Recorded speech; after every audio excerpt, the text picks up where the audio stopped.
मन में राम है ना, वो मन में, प्राण में, आत्मा में ऐसा रम जाना चाहिए कि हर एक बालक राम जैसा हो जाना चाहिए, माँ बहन बेटी को सीता जैसा हो जाना चाहिए। यह है राम की भक्ति।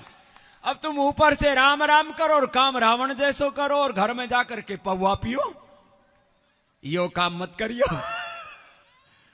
तो एक संकल्प ये भी लेके जाओ, जो बागेश्वर धाम में आ गया वो बीड़ी सिगरेट शराब नहीं पिएगा तो जय जय श्री राम पूरा होगा। तो पक्की बात।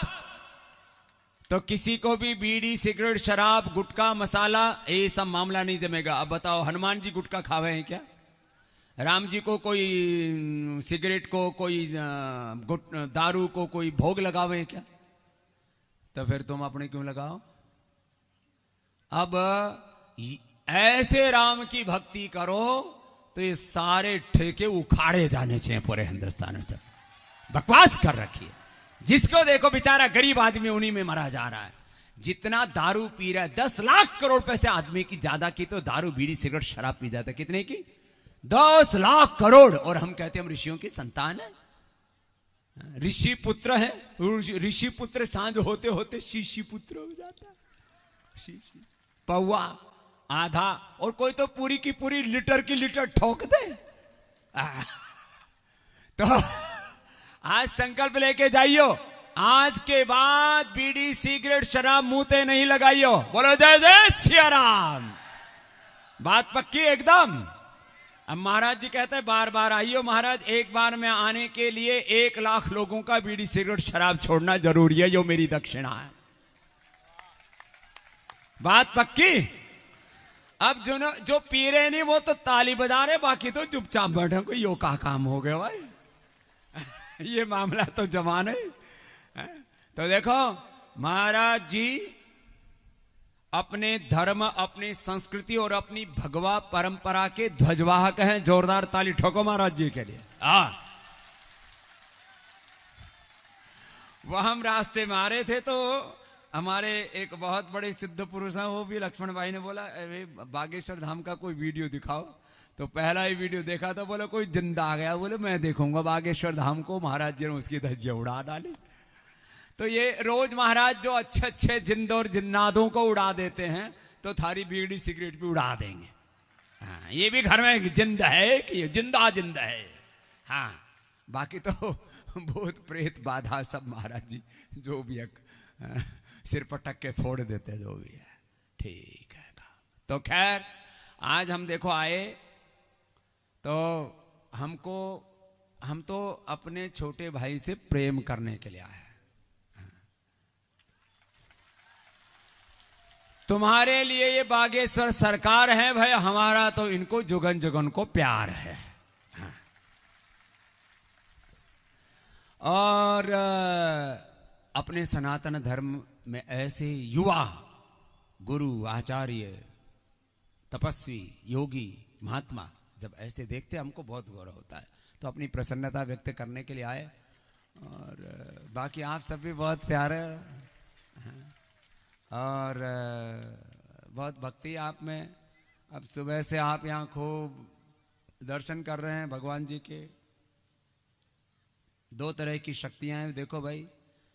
एक तो अपने कर्म की शक्ति है, तो कर्म तो अपना कभी मत छोड़ियो। क्या बोला? अपना कर्म कभी छोड़ना, और कर्म को तो भगवान की पूजा मान करके करना, ऐसा भगवत गीता में कहा।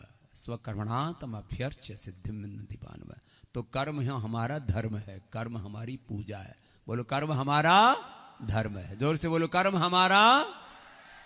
हमारी पूजा है। कर्म हमारी क्या है? और फिर बीच में कोई बाधाएं आ जाए, कोई कष्ट आ जाए तो भगवान से प्रार्थना करो। तो एक को बोलते पुरुषार्थ, क्या बोलते हैं? एक को बोलो, और दूसरे को बोलते प्रार्थना। लेकिन जो पुरुषार्थ नहीं करता उसकी प्रार्थना भी कभी पूरी, ये बात भी पक्की है। तो देखो पुरुषार्थ तुम करो, बाकी प्रार्थना सुनने के लिए तो बागेश्वर धाम है ही तुम्हारा।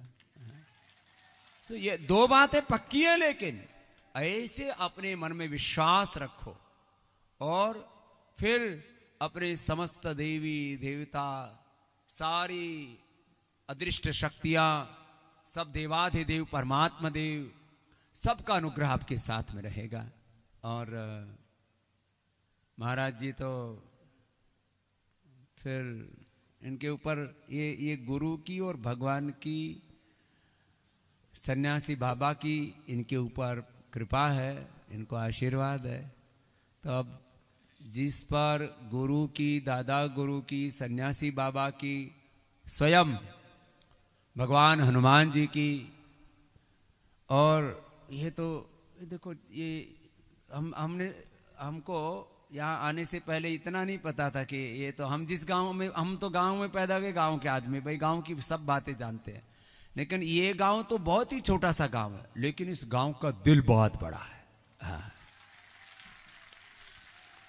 और गांव में श्रद्धा बहुत, अपने धर्म, अपनी संस्कृति, अपने बड़ों के प्रति, अपने गुरुओं के प्रति, हाँ ऐसी ये होनी चाहिए।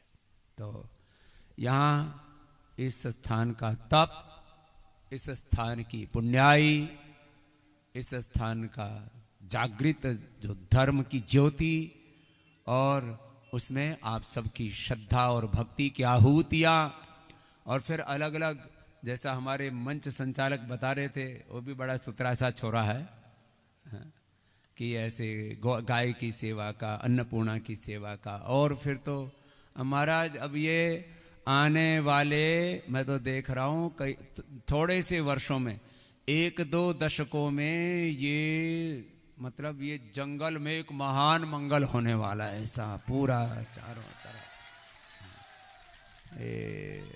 देखो, जब अपने बड़े पुण्य करते हैं, तप करते हैं, साधना करते हैं, वो उनकी तप का, साधना का, सिद्धियों का, उसका असर फिर देखो वो तो होता है। तो अपने पूर्वजों ने तप किया, भद्रम इच्छन्त सर्वविदा तपो दीक्षा मोपनिषेदुरग्रे ततो राष्ट्रम बलमोजस सजातम तदस्मै देवापुसम नमन्तु। वो फल अब, वो पुण्य अब फलीभूत हो रहा है। खैर, तो मैं बस अब क्योंकि जाना है और हरिद्वार पहुंचना है, सब सुबह से हम चले हुए 9 बजे से, और अब 9 बजे तक वापस पहुंचना है, क्योंकि सुबह फिर 5 बजे फिर वही आस्था पर योग का, अब ये तो अखंड है हमारा व्रत। हाँ, अच्छा, तुम में से योग कितने करते हो? हाथ उठाइए जरा ईमानदारी से। इतने करो, बाकी क्या भोग करो? बोलो, इतने तो योग करो, बाकी योग नहीं करते ना। जो योग नहीं करता, फिर वो भगवान हनुमान जी तो महायोगी हैं, तुमको तो धरती पर चलना नहीं आता, वो तो आकाश गमन करते थे। तो जो हनुमान जी के भक्त हैं, हनुमान जी महायोगी हैं। बोलो, हनुमान जी क्या है? भगवान शिव भोलेनाथ। ओम नमः पार्वती पतये हर हर महादेव। हम हर हर महादेव तो करते हैं और योग नहीं करते, तो इसका मतलब अब हर हर महादेव नहीं होगा, फिर मान मला कुछ और ही हो जाएगा। देखो, इसलिए जो भगवान शिव को मानते हैं, भगवान हनुमान जी को मानते हैं, जो भगवान राम कृष्ण को मानते हैं, गौतम, कणाद, जैमिनी, पाणिनि, पतंजलि की पावनी परंपरा को मानते हैं, उनको योग तो करना ही है। तो कल से योग जरूर करिए। अब मेरे जितना कठिन योग ना हो। अब मैं तुमसे कहूं कि पेट हिलाओ, तुम पूरे हिलने लग जाओगे। अब पेट हिलाने के लिए तो अब पेट पतला भी तो होना चाहिए ना।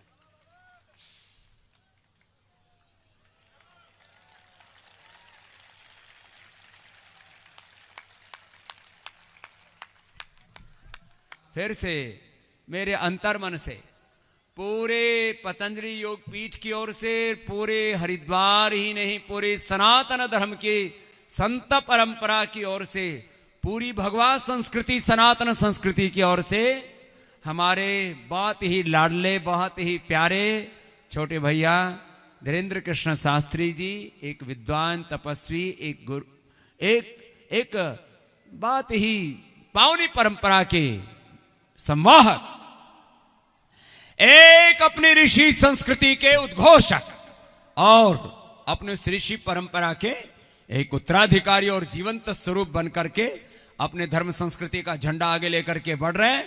ऐसे हमारे परम आत्मीय पूज्य, हमारे अब साधु जो स्वरूप में आ गया, अपनी ऋषि परंपरा आ गया, ऋषि परंपरा में जो आ गया वो छोटा भी हमारे लिए पूज्य ही है। तो हमारे पूज्य श्रद्धे हमारे बागेश्वर सरकार को एक बार मेरा बहुत बहुत प्रणाम, बहुत बहुत धन्यवाद, आशीर्वाद। बोलो बागेश्वर धाम की।